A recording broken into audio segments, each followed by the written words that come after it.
Good morning, everyone. My name is Simon Hamilton. I'm the Chief Executive of Belfast Chamber.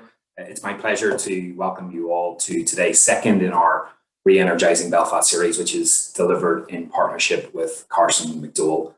Today's event is entitled Living in the City, and over the course of the next hour, we're going to be joined by a number of experts who are going to try to help us to understand how we can increase Belfast's historically low downtown population.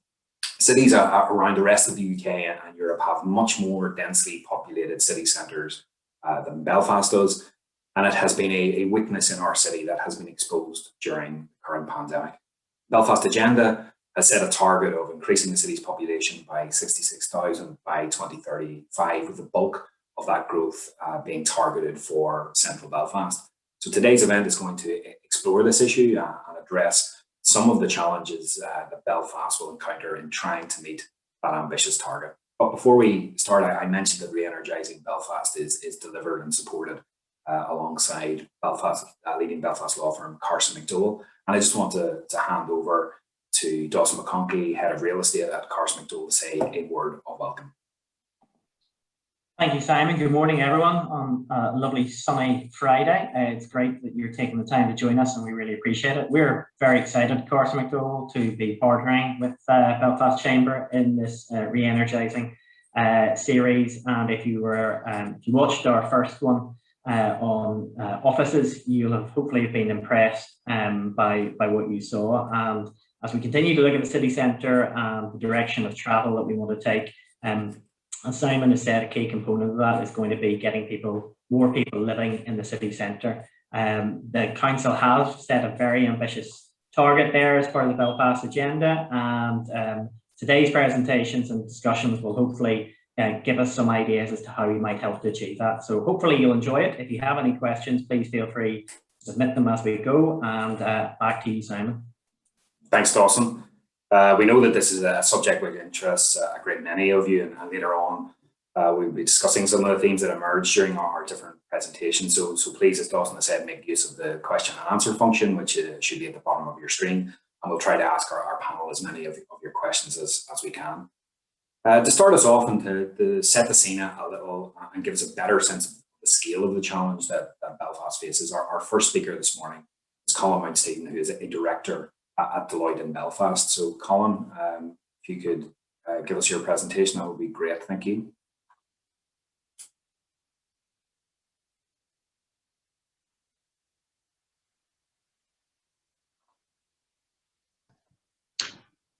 Thank you, Simon, and thank you, Dawson, and good morning, everyone. As you've said, I'm going to give a few data points which come from the Deloitte Crane survey, which will set a bit of the scene for this conversation. Really looking forward to the discussion. Clearly a fascinating topic. Just now, just trying to get the slide to move on.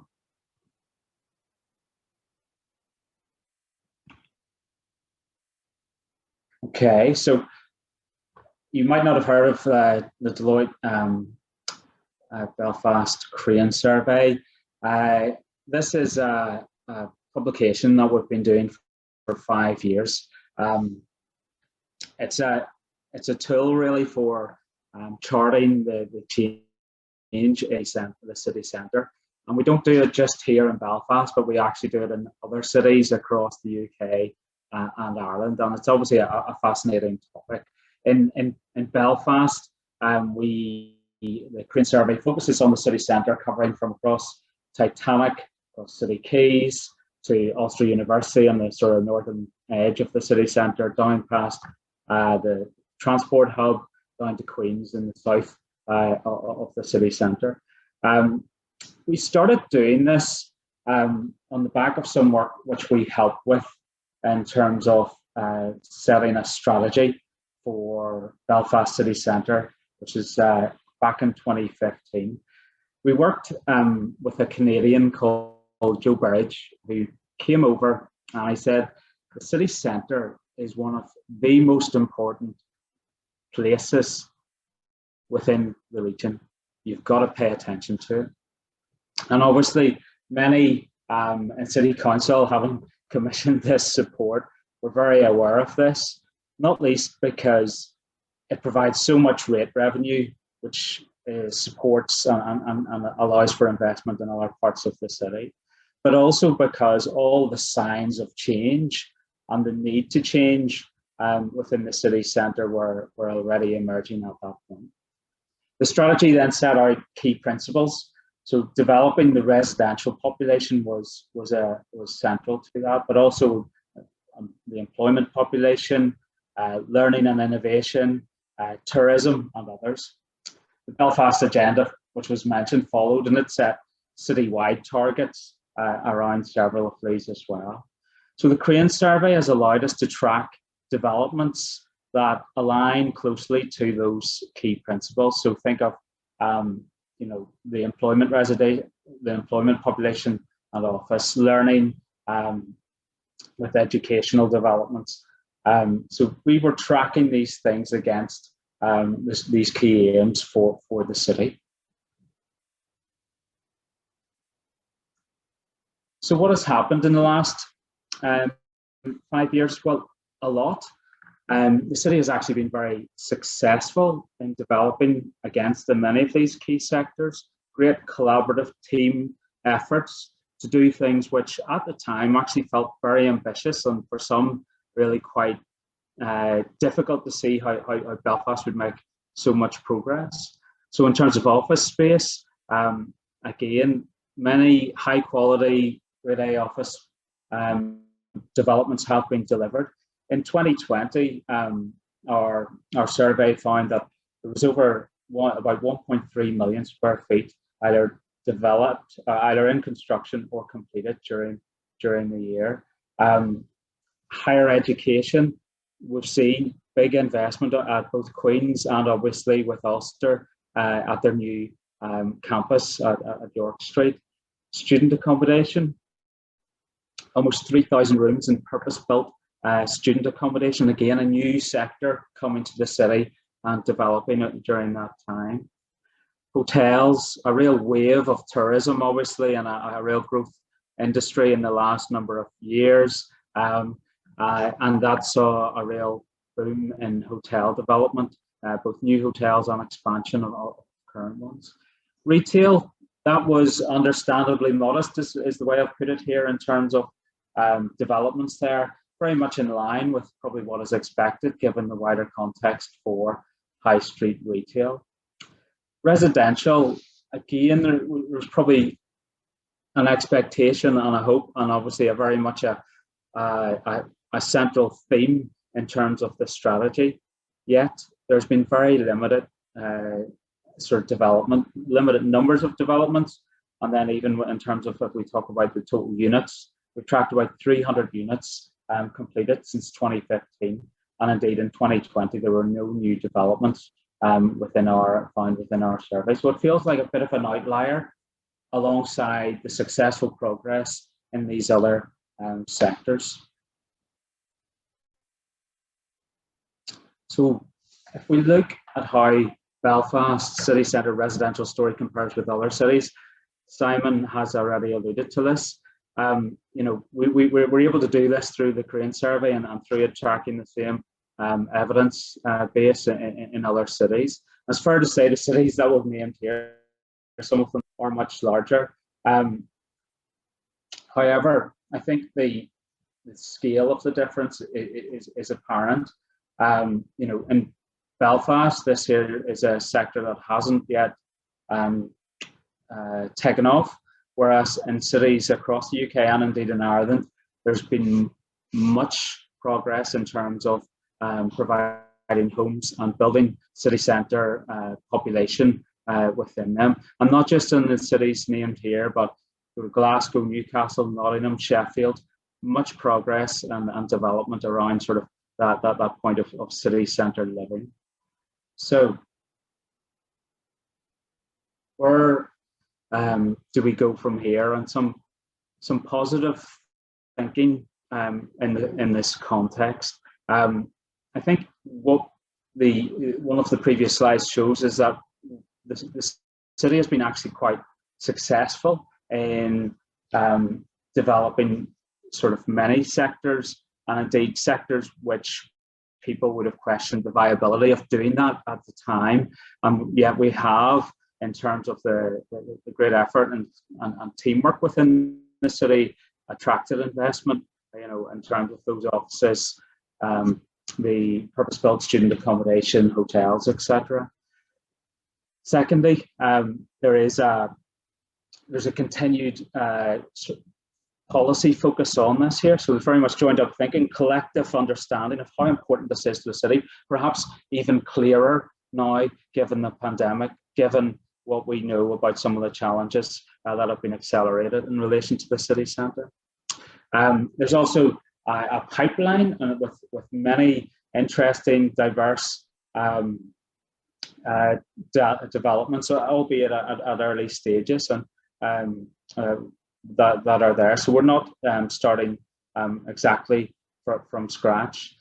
And maybe another point which I think is recognised hopefully in many of you here, there's a real interest and energy in the thinking about, well, where do we go with our city? The last year in the pandemic has asked big questions about the future of cities, and especially our city centres. And many of us, are very energised because we want our city to succeed, and we want our city centre to be a great space and place. So, with that in mind, how do we use this position that we've found ourselves in, this slower start around city centre residential? How do we perhaps use that as somewhat of a competitive advantage? Well, we can learn from others who are more advanced in terms of developing their city centre population, both in terms of what they've done, but maybe also some of the things that haven't worked so well. And secondly, this last year certainly has refined our thinking and forced us to think maybe slightly differently about the next 5, 10, 15 years. And that context of COVID has changed a little bit in terms of what people might prioritise in the future. So again, how do we use that as a strength as we discuss this question? So thank you.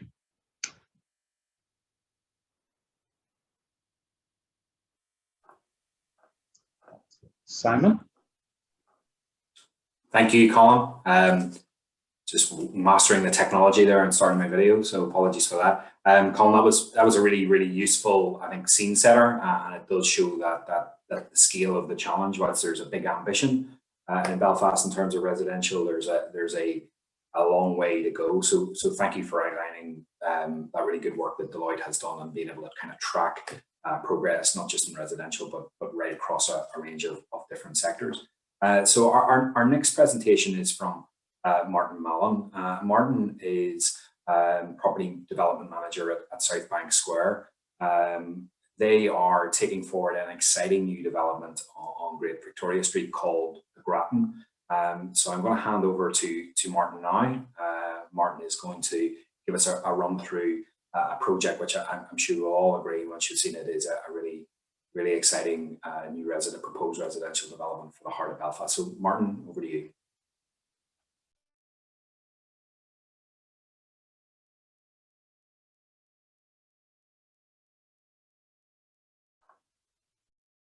Sorry, thank you, Simon. Can you see my screen okay? Hopefully you can. Okay, thanks, Simon. Thank you, Dawson, for the nomination as well. The theme for this morning is something that has been long talked about, obviously, the relative lack of residential development in Belfast city centre. And Colin has just set out the starkness of those figures. I'm sure we'll come back to that point later on. But in terms of this site itself, we deliberated for a long time as to what to do with it. The site has development potential for a number of uses, including offices, its current use, hotel, which it has planning for, student accommodation or residential.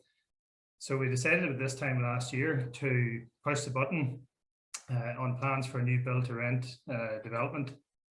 The pandemic was part of our thinking, but not all of our thinking. But it sort of narrowed down the uses a bit. Whenever I looked at it, the number of office schemes passed obviously in the central business district already. So we're a wee bit detached from that. So we decided to go with a build to rent scheme. So in terms of the site itself, I know most of you will know the site. As you can see from your screen, it's prominently located in the southern edge of the city centre. It's close to Queen's and Botanic, close to the transport hub at the Europa, close to the city centre, within walking distance of the city and Royal Hospitals. So in an ideal location for residential development. There obviously is also a prominent tall building on the site already. As you will see, there's Fanham House in all its glory. So the challenge was to replace that building with something better. So the bar was set pretty low. In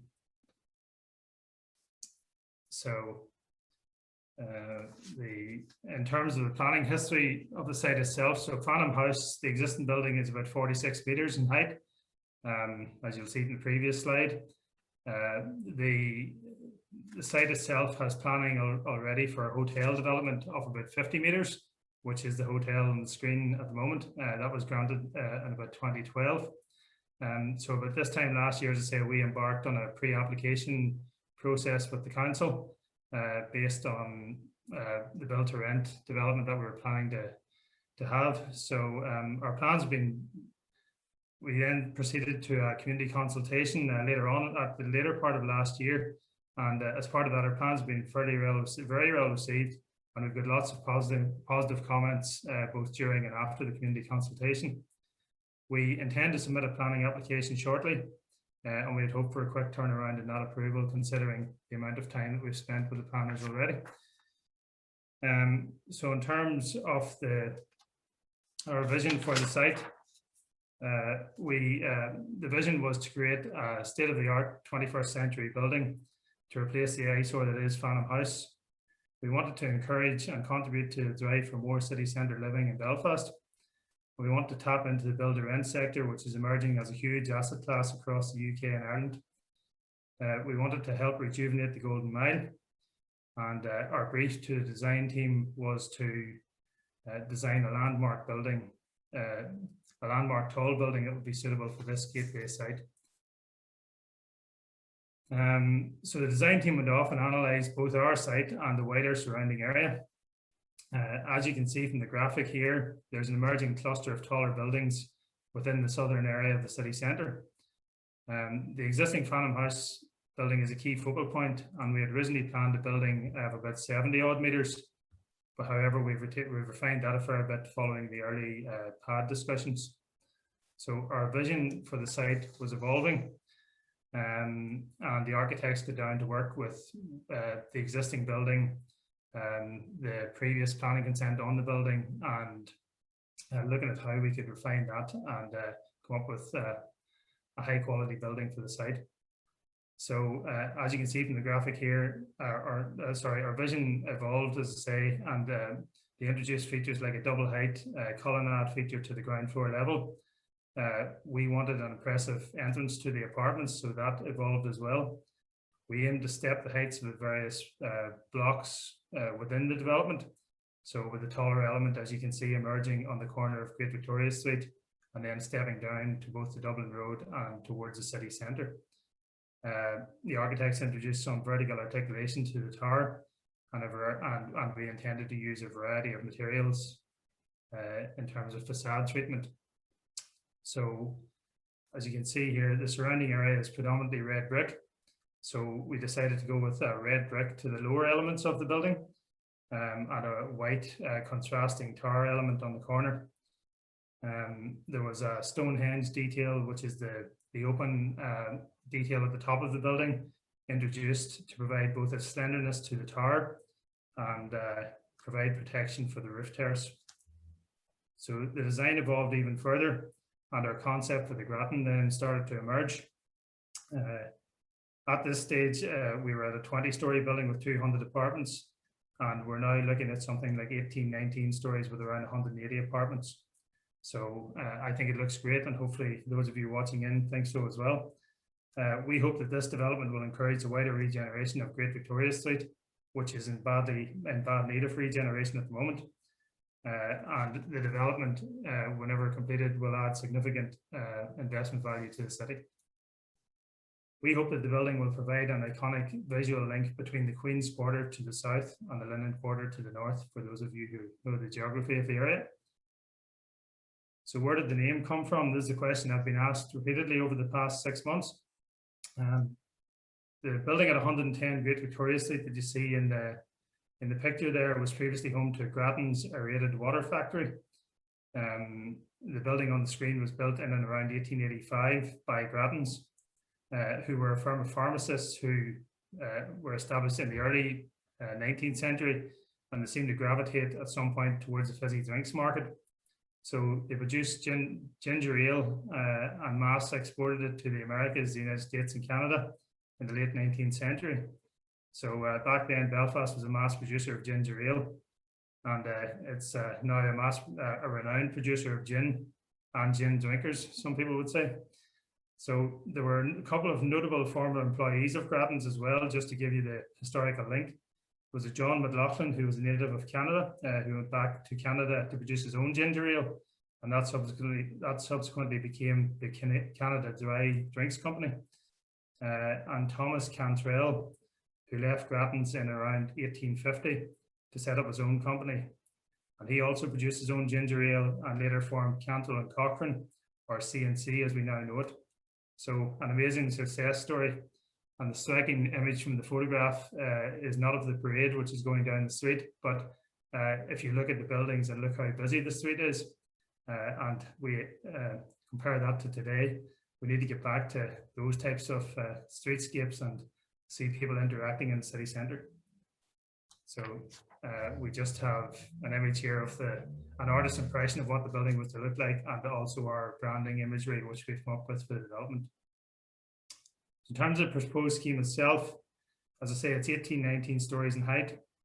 It is a build-to-rent apartment development with around 180 apartments. The apartments are a mix of studio 1 and 2 bed apartments. We are aiming to maximise the views to the south and west from the development. And we have introduced residence lounges, roof terraces and public realm improvements throughout. As I say, the overall mix is a range of apartment types, and I've got a couple of typical apartment types there at the moment in front of you. And all the apartments will be very modern, will be designed for convenience and to be low maintenance. So just got a couple of typical floor plans. So the ground floor will include active uses. We've got a commercial unit there, which may or may not be linked to the development, the wider development. We've got the residence lounges, a gymnasium, and other amenities that you need as back of house to this size of a development. And then just a typical upper floor plan showing how the apartments are designed and how they break out onto the terrace areas. So the aerial perspective of the building gives you an idea of the scale of what we're hoping to achieve. We have 4 roof terraces throughout the building, and then 1 private terrace which is facing on to the courtyard on the other side of the image there. You can also see from this image a double height feature along Great Victoria Street and how that will hopefully improve the streetscape that's there. The roof terraces are a valuable part of the amenity space that we're providing, and we will expect these will be very high quality. They'll include casual seating areas, dining areas, viewing galleries to avail of the fantastic views, and high quality planting and landscaping. And that's just a second roof terrace, which is stepped down from the main block. In terms of the views itself, so I took this photograph last year from 50 meters, so above you can just see the top of Fanham House below you there. It was a beautiful day, a great day for photograph, obviously, as it turned out. So this is the view to the south towards Queen's University. The view to the north then towards the Europa Hotel and the city centre. The view to the east towards the gasworks, and the view west then towards Davis Mountain. So at the top of at the upper floors of this building, you'll get full 360 panoramic views, certainly from the top roof terrace as well. So in keeping with the build to rent model, we have a range of other amenities in the building. We'll have a residence lounge on the ground floor, which will have some business facilities as well, a small business suite for those who want to work from home but not in their apartment. We'll have a private dining room which you can book online for the residents on the upper floors. And we'll have a gym, fitness suite on the ground floor, providing that amenity for the residents and also providing an active frontage for the building. So in terms of on the ground, what will it look like? I think you'll agree our design team have come up with a huge improvement on the image on the right, hopefully. Certainly should be an improvement on the image on the right. We'll undertake improvements to the wider public realm around the building as well, as part of our offering to the planners. Be new paving, new planting, and etc., etc. So in terms of what the building will deliver, or what the Grattan will deliver, we expect that it'll be an iconic building that we can all be proud of. We expect it to be a building which will be a catalyst for further regeneration of the wider area. And as I say, Great Victoria Street badly needs that at the moment. It will deliver much needed high quality city centre apartments, which is very relevant to what we're talking about this morning. And our development is fully aligned with the Belfast agenda and the objectives that are set out within the Belfast agenda, some of which Colin has talked on or has touched on earlier on. We will create significant job opportunities for local people. And we will add significant investment value for the city. And for the city to thrive, we need to be able to encourage that institutional investment into the city, which is very topical at the moment, but that's the way Belfast will thrive into the future. We believe this building can add greatly to the post-COVID recovery for Belfast City Centre. And that is something that we're all going to have to strive to achieve. So thank you very much for listening, and I will now hand you back to Simon. Martin, thank you very much. That was absolutely fascinating, and I think everybody sure would agree that is a brilliant looking scheme, and wish you all and the team at Southbanks are all the very best in taking that forward. Very fortunate to be joined by a man who I think should be familiar to everybody, or at least his name should be, because it's dotted all over the countryside. Everywhere I go, I see his name. Simon Brien, who is a director at Simon Brien Residential, and Simon, you're obviously working away during the last year. It has been a difficult year for everybody. It has affected the property market, I'm sure, as well. So, what is happening to the property market in Belfast and across the region, and how has the pandemic impacted upon it? Good morning, Simon, and thank you everybody for attending. I guess this time a year ago at the start of lockdown, like every business, we were exceptionally concerned about what lay ahead, with people being worried about the economic future and so on. But as time emerged, and I guess people have spent more time in lockdown, and even we were closed in April and May and early June last year, we were seeing an abundance of inquiries being redirected to our phones and web inquiries. When we opened, huge interest. I guess initially we felt we're dealing with a bit of a pent-up demand and backlog, but sitting here now a year on, the market is still exceptionally strong.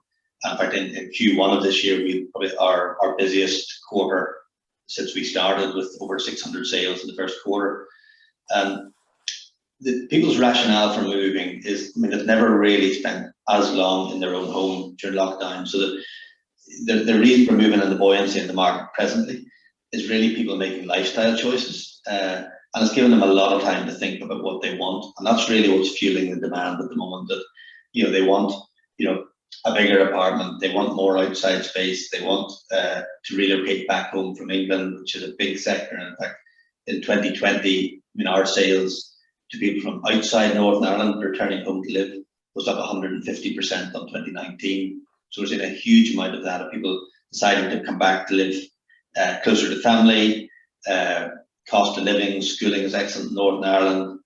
People can work from home and work remotely, so people are often retaining jobs in London and further afield and working from home. So again, that's a dynamic that we haven't really seen before. But the main thing really is people sort of thinking about what they require out of their home, and that's pushing them to make a decision to move. So it's been a very busy period. Interest rates are now at sort of record lows, and a lot of the lenders actually clamped down at the start of lockdown, I guess, probably with nervousness what lay ahead.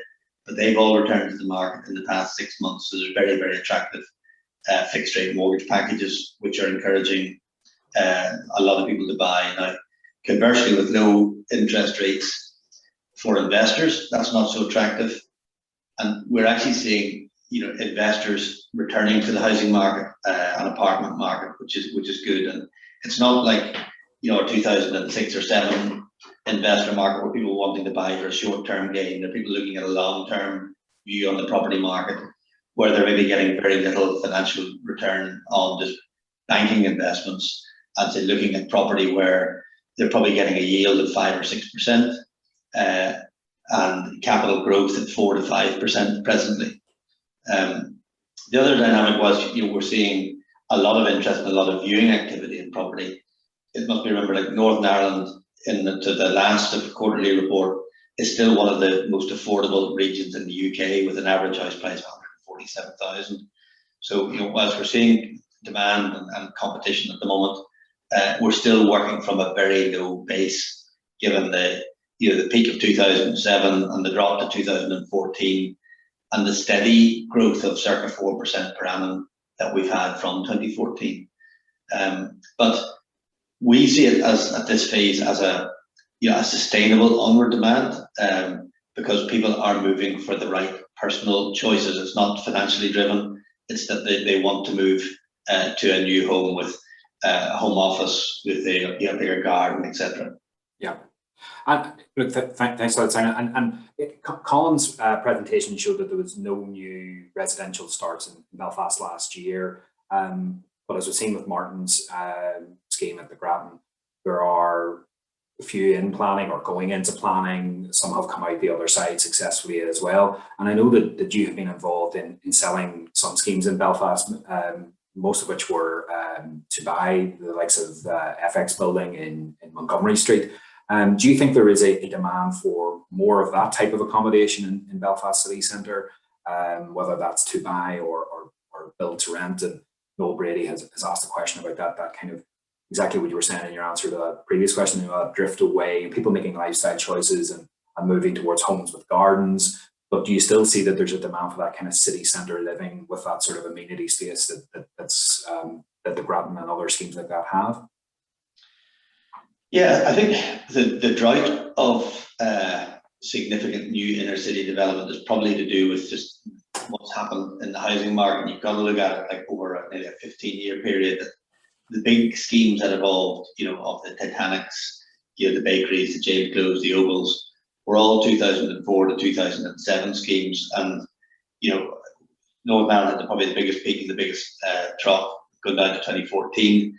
So, at 2014 onwards, developers were primarily saying, look, what's the safest option that they can get things going, which was nearly suburban housing. But the market has clearly demonstrated that there's demand across all sectors. I think looking forward now, on a number of the schemes that we've been involved in, like small schemes like FX, which would have been included in Colin's low number count. I mean, FX is a very high quality boutique scheme of 36 apartments. But it showed a few dynamics that I think people want, and that's why it's been successful, with really high quality common areas, residence lounge that you can book for private meeting space or social space, roof terrace, and high quality finishes throughout it. And I think, when you look at what's happening in a lot of other cities, your Manchester, your Leeds, your Liverpool, aside from London and many other European cities, apartments and large apartment buildings, have often been conglomerations of apartments without a lot of amenity space. And I think looking forward, what people want, both owner occupiers, which is what we want to see in the city, and indeed investors looking to get a good tenant, attract a good tenant. There needs to be the offerings that schemes like the Grattan have. I mean, Martin's scheme, I think, ticks all the boxes which would be on our wish list. That's a build to rent scheme. But the same applies to a private scheme. I think if you look at like the Moda Living, and you're doing very successful build-to-rent schemes across England. I mean, they do have roof terraces, the roof football pitches, the gymnasiums, the car sharing schemes, of your bike clubs. So I think a lot of these things, a lot of them aren't expensive to incorporate. They do take up space, but they change massively the dynamic of the overall offering.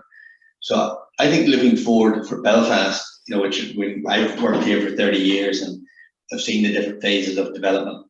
But the city council are investing in their public spaces, which is beginning to make nice breakout spaces that people can sit in and enjoy. But the development needs to continue to be of a much higher quality and offer a lot of these facilities. Another thing, it's one thing saying this is what the market wants, but we need to attract the developers to be able to do it. And building an inner city scheme, one, it's expensive in terms of site acquisition, and in terms of the initial investment, you can't rent one or sell one until the entire building is complete. So there's massive capital costs involved. And I think from that point of view, developers coming into the city, and we've seen it with a lot of big schemes that are in the offing, like Belfast Waterside and the old Sirocco Workside, which would be great to see that started. These developers coming in, I think, they need to have a clear pathway through Belfast City Council planning process and all the other consultees, so that they can see a map from site acquisition to be able to get on site within a reasonable period and get construction started. So I think collectively, all the statutory bodies, the Chamber are very enthusiastic, which is great. I know Belfast City Council are, obviously they want people to live in the city, but collectively we need to make the process as easy as possible for developers to get more schemes on the ground. Thanks, Simon. Before we go into our question session, I'm going to go back to Dawson. Dawson, there's been quite a few themes that are coming through quite strongly. What have you picked up from what has been said so far?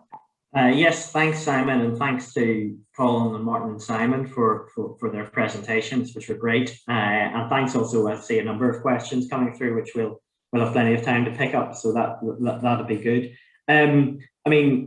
Colin's being modest. I think the Deloitte Crane survey has become a bit of a thing in Belfast over the last certainly 2 or 3 years, if not longer. And the value of that is actually affording us an opportunity can see what we've achieved. And when you do, actually we've achieved quite an awful lot, particularly obviously the successes around offices and hotels.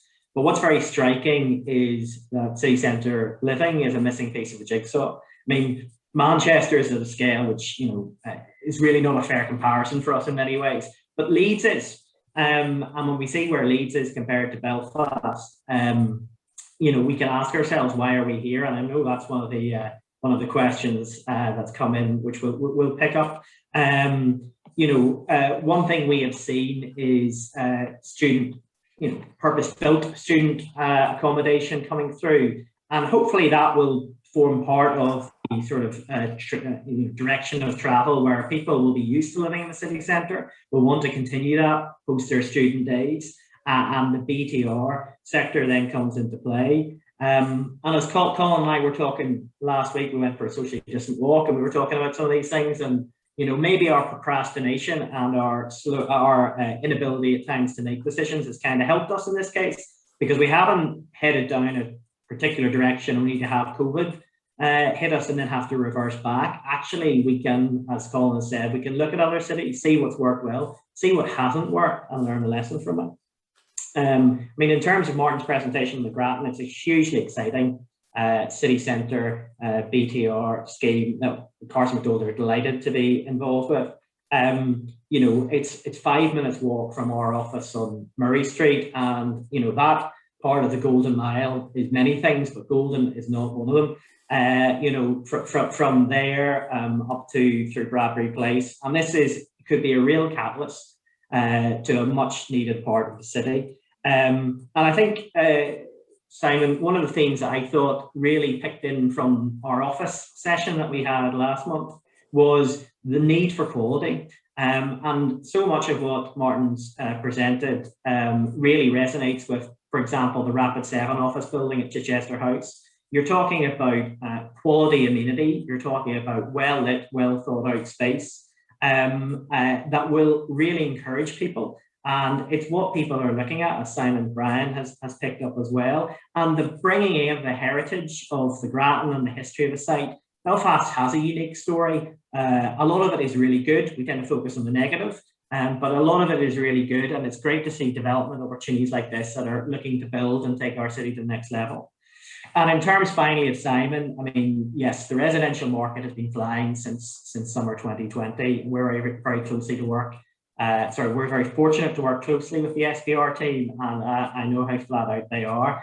And, you know, we have people making decisions for, moving, and it is less around quick return and more about long-term investments. And when you have people returning from cities in GB and further afield who are used to city centre living, schemes like the Grattan really start to be part of the jigsaw. So look, we have work to do in this area. It has started, as is evident from the Crane survey data, it's at a very low base. But with the right product and with people like South Bank Square prepared to take that initial investment and subject to coming through planning, which we can all cross everything that we have, if they will get through, because what a terrific improvement on the existing farmhouse it would be. I think that will inspire other people too. We've seen that in the office sector.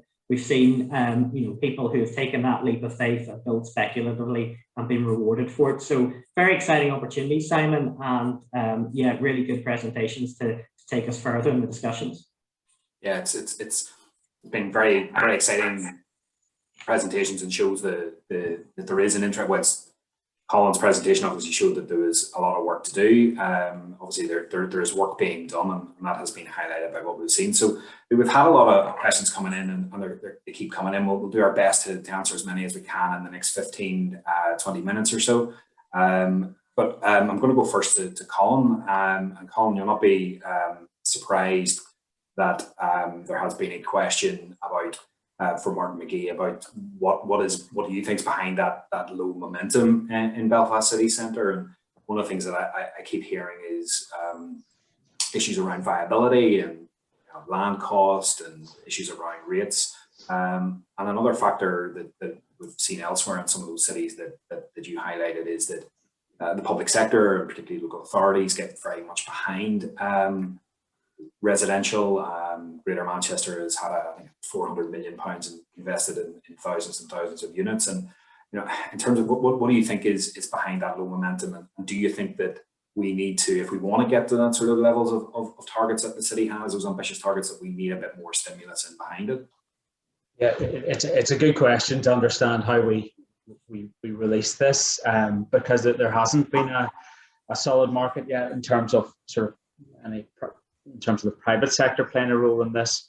That has not taken off. So there absolutely is a spectrum of interventions that the public sector can do, and we've seen across the water, and we've seen some of this obviously here as well. So it goes from the softer things around how they bring leadership to the situation, in terms of setting a vision, bringing people together, brokering relationships, maybe with investors, developers, and others, sharing knowledge in terms of what is working well and what is needed, through to the things that we are seeing, I think, more of locally, in terms of that investment in streetscape, that investment in the infrastructure in between our buildings, because in some ways that has to come along as well. Those are amenities and whether that's communal green space,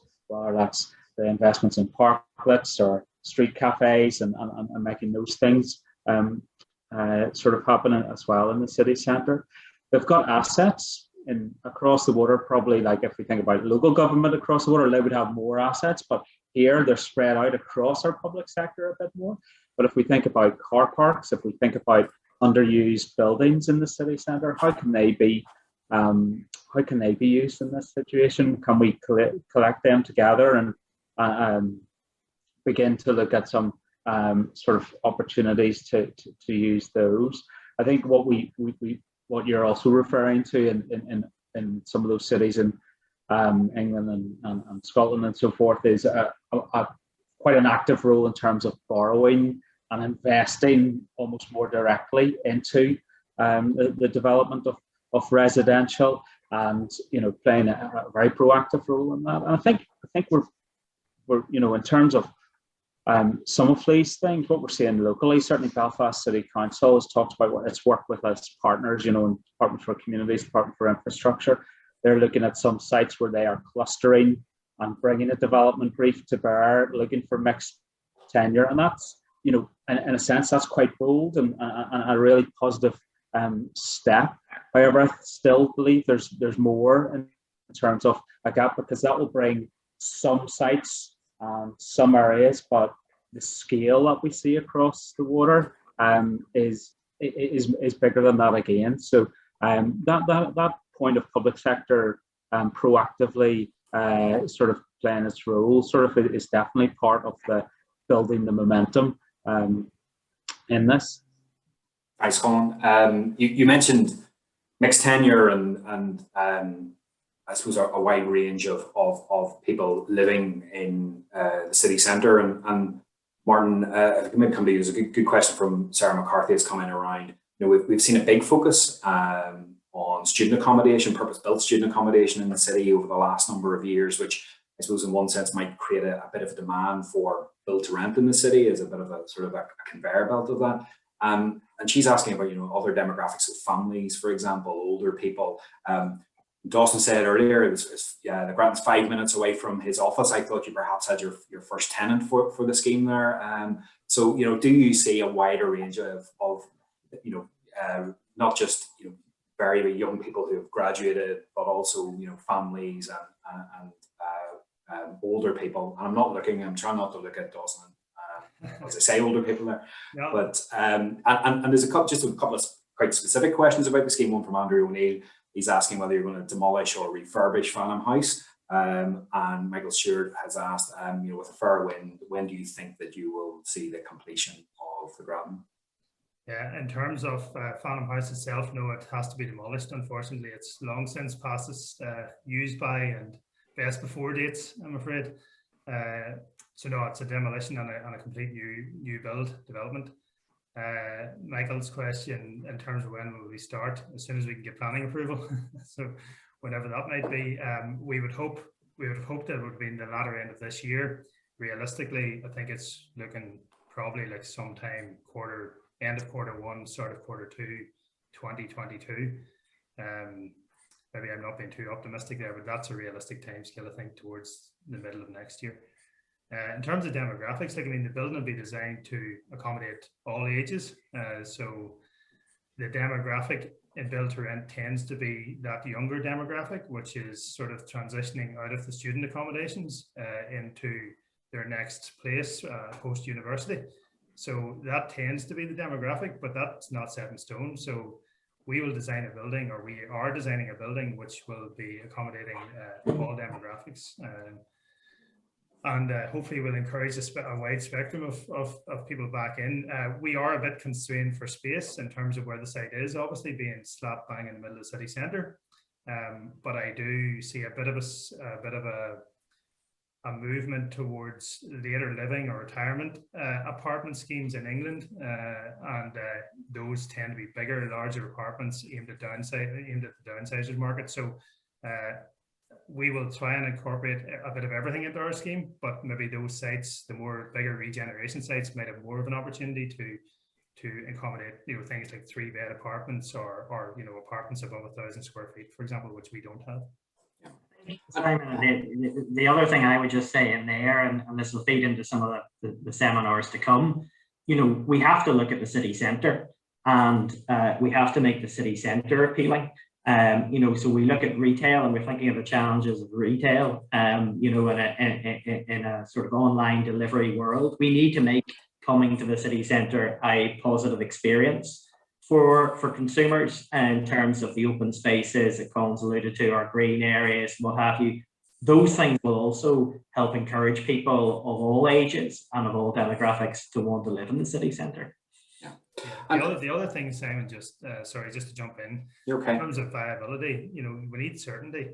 So you need as much certainty as possible as to what the process is to get approvals, as to what the revenue streams are going to be. These, as Simon alluded to there, very few people can just dip their hand in their pocket and say, right, we're going to spend 25 million on a building and we don't have an exit strategy. So, the certainty of income is going to be the critical thing, and that's where the rates question comes in, and it's a variable, and institutional money or investors don't like variables. So it's maybe a wider topic for another day, but it's just worth mentioning whenever viability comes up. Yeah, I think it's a very good point, and one I think that does repeatedly come up in this sort of discussion. And I suppose another related one, and Dawson, you'll have noticed a few questions have come in around scale and density and height and so forth. And traditionally Belfast has not been a tall city. There are a couple of notable tall buildings, largely not residential. If you go to somewhere like Manchester, a lot of the tall buildings that are appearing there are residential. Any thoughts on that in terms of, particularly in the context of viability and the need to get that sort of scale to make these schemes stack up financially? We do, Simon, and there's a number of questions also coming in sort of around planning generally. And look, we know we have challenges on this, and we've sort of alluded to that. I mean, what I would say is, I think there have been improvements in the system, and I think we have to acknowledge those improvements. We also have to acknowledge that we haven't got to the planning system that we want, which I think, to be fair, the council would acknowledge themselves, but the direction of travel is a positive one. And so we have to sort of acknowledge that, as well as continue to push on that. So when we look, I mean, Martin's presentation was very good in terms of showing scaling and height. There's a direction of travel there. There's still a level of uncomfortableness, but for these to work as investments and to court the people to actually build these out of the ground, there needs to be continued progress on that score. And I think, provided that we are building, it's not a stack 'em and rack 'em kind of situation, that it is amenity spaces. Look at how the frontage of the Grattan will the streetscape compared to Fannin House now. All of those things, I'm hopeful that the planners will be cognizant of. Yeah, thanks. And Simon, one of the points that Colin made, he talked about why what we can learn from other cities, and also how we can adapt post-pandemic. And you talked a lot about that amenity space. It has been a theme that has come up right throughout this conversation, and just how important that is, and I suppose in attracting and retaining the talent that the economy of the city needs. And how crucial is that? Do you think that there is a momentum to, as you were saying earlier, give up a little bit of space in the building, which might have traditionally been given over to apartments, to actually make it more attractive for people to have a sense of community, some of those activities, to, if not work from your apartment, but work from the place in which you live? And there's been a few questions as well coming around affordability. And I suppose traditionally we haven't had a big rental market in the city and in this part of the world. And so do you think that, what do you think around affordability? Do you think that if we start to see these planning applications approved and coming out of the ground, do you think that there will be a price point for them in terms of affordability will not exclude a significant amount of people? Yeah, I think Dawson used the term stack 'em and rack 'em. Stack 'em and rack 'em, just putting unit numbers in doesn't work. In either a private sale, build to rent, private professional rental market. I think nowadays everybody is a lot more selective. So I think from the things that Martin went through in his brief of what they've considered, I think must be included. And that's partially going to be planning driven, but I think the developers see the need to do that from a market demand. So those areas and schemes that have those things built in will undoubtedly be the ones that are going to be more successful. Again, back to FX, double height foyer, and so on, a more dynamic space rather than coming into a single door off a high street. So, and you want buildings that are going to be attractive in the city centre, that are going to contribute. They're not just occupancy. It's about continuing to, I mean, the golden mile, which we all talked about, isn't golden. I mean, I think once the Grattan is built, that will draw other investment and other developers to come in with other schemes around it.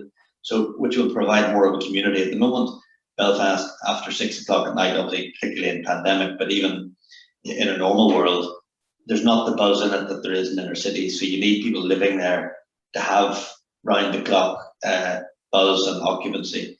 So on the affordability issue, these schemes are expensive to build. A one bed in FX started at 140,000 and went up to 190 on the upper floors.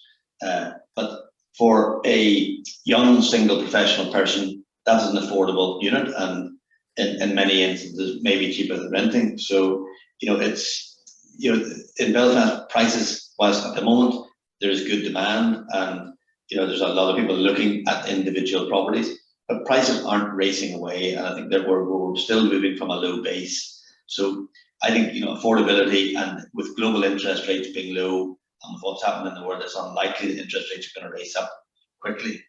So that should keep a lid on things from the affordability from a mortgage perspective, and also on house price growth. Yeah, thanks, Simon. I think we've had an absolute stack of questions coming in, as I thought that we might, so we will probably have to pick a lot of them up directly afterwards with people. But I think it's one time for one final one to you, Colin, and it's around, I suppose, again, that kind of post-pandemic opportunity that you're allowed to do things differently, to learn from other cities, and it's around repurposing of perhaps older office stock or the space above retail within the city, and obviously there's a bit of flux in both markets potentially, though there is some flux and potentially more in the years ahead. So do you see the city centre becoming a lot of those residential units becoming not just new builds on brownfield sites, some of which you talked about? You talked about the council bundling some together, which is going to deliver about 1,500 units, I think, in the northwest quarter of the city. Do you see repurposing actually as one of those sort of post-pandemic opportunities?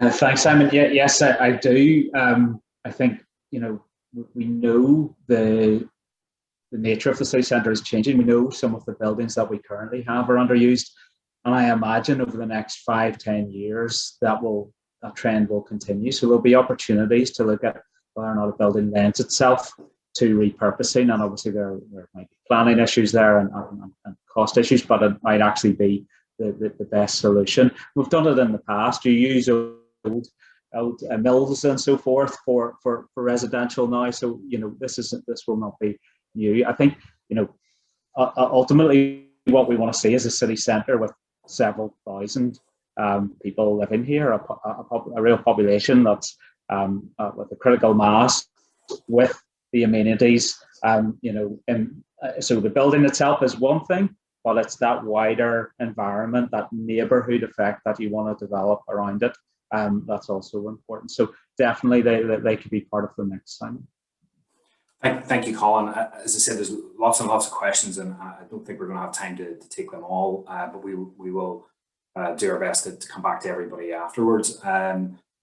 So just one final thought from you, Dawson. A lot of consistent themes are particularly around amenity space and height and scale. One thing's pretty clear, though, that I think as everybody has indicated, this has to be a big part of Belfast City Centre's future if we want to see it not just survive but thrive in the years ahead. Yeah, absolutely. And I think there are challenges ahead, but I think we have a track record of delivering, as Colin, I think, said in his initial presentation, the track record of delivering probably in areas that we didn't think we would to a greater extent than we thought would have been possible. So look, this is the latest challenge, but it's great that there are people like South Bank Square ready to take it forward. And as Simon said, at a smaller scale, we've seen success stories already in this area. So look, we do have challenges around getting investment in this.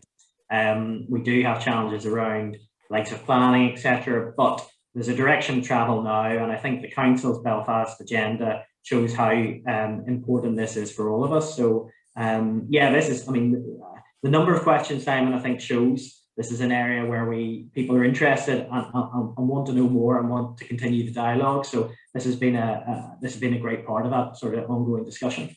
Yeah, absolutely. And this is an area that we at Belfast Chamber have identified as a key policy concern for us in terms of that regeneration of the city, not just, to have more people living there, but the benefits that brings for all sectors of our economy, and particularly the likes of retail and hospitality, who are looking forward to opening up in the next number of weeks. So it just leaves it then to me just to thank everyone, particularly to thank Dawson and the team at Carson McDowell for their ongoing support and helping to make this series possible. So thank you, Dawson, and the team for that. Can I thank all of our panelists? I thank Martin for the excellent presentation, Colin as well for his really useful insights into what's happening elsewhere and what that means for Belfast, and Simon for outlining what is happening in our property market and why he thinks that city centre living is something that can be part of Belfast's future. Thank you to everybody for taking time out of what I know are very busy schedules to be with us this morning. Can I thank Neil and Catherine, the team at ND Events, for helping this go so smoothly. And before I wrap up, can I just thank everybody for coming along. I know we were competing with a really warm morning, and also probably more crucially, barbers and hairdressers reopening this morning. So thank you to everybody who came along and joined us live. The next in our series is on Friday, the 21st of May, and the focus in that third event in the series will be on our waterfront. It's entitled Destination Waterfront, about how we're reconnecting with our river, how Belfast's waterfront is becoming a crucially important place to live and to work and to enjoy leisure time in our city. So please go to belfastchamber.com to register for that event, and you'll see a lot of other events that Belfast Chamber is running in the weeks ahead as well. So please take your time to look at those and register for those as well. So once again, thank you to everybody for taking part, and thank you to all of you for coming along and joining us this morning. Have a good day. Thank you. Thank you.